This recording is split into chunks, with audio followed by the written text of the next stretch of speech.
Entièrement ouverte jusqu'à la frontière avec l'Angola, la route Kananga-Kalamba-Mbouji donne beaucoup d'espoir pour la suite. En cette première partie du mois de juillet 2025, 6 à 7 heures de temps sont encore nécessaires pour atteindre Kalamba-Mbouji au départ de Kananga. C'est déjà beaucoup mieux que dans un passé récent. Et une fois les travaux définitifs réalisés sur tous les 230 km, le temps de parcours tombera encore beaucoup plus bas. Voilà la conclusion à tirer de la visite effectuée sur cet axe par le conseiller spécial du chef de l'État, Martin Kabouya, qu'accompagnait le DGA de la CGT, Jean-Claude Midombouete. Sur la section comprise entre les villages Matamba et Chinyama, les deux autorités ont apprécié les premiers travaux de la phase définitive du projet. Ici se font des caniveaux maçonnés et un début de rechargement de la couche de base au moyen des éléments concassés issus de la centrale installée au village Chamatengu et déjà en cours. Sur le parcours, l'attention des deux officiels était focalisée sur la praticabilité de cet axe. L'ouverture qui a été idéalement réalisée jusqu'à la rivière Kassai devra être conservée, notamment par des travaux d'entretien.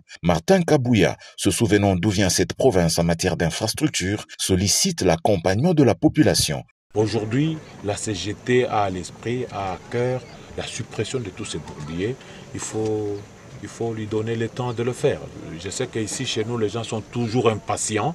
Ils veulent voir les choses se réaliser immédiatement. Non, c'est la technique là-bas. On ne peut pas faire le mélange de béton en une journée, poser le béton et tout ce que... Il faut donner le temps.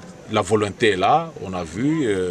La CGT nous a donné des explications. Vous avez vu au départ, quand on est parti de la bifurcation de la nationale numéro 1 pour emprunter la transnationale RDC-Angola, ce qu'on a vu est apprécié et appréciable. Il y a quelques petits soucis sur la voie, mais ils ont la volonté de pouvoir réaliser ça rapidement, supprimer le bourbier et fluidifier le trafic comme ça.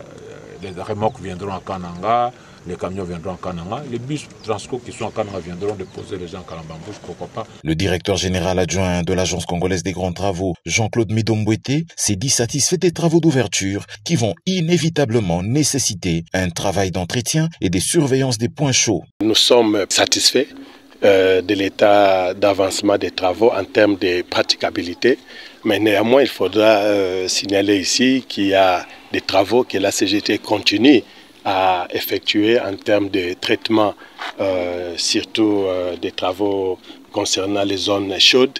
Et nous allons profiter de la saison sèche pour accélérer avec les travaux. Et je suis certain que d'ici 1 ou 2 mois, donc nous aurons une praticabilité plus effective et plus efficiente. Pour rappel, financé par le programme sino-congolais, les 230 km de la route Kananga-Kalamba-Mbouji sont prévus pour être revêtus en 3 ans, soit d'ici fin 2027.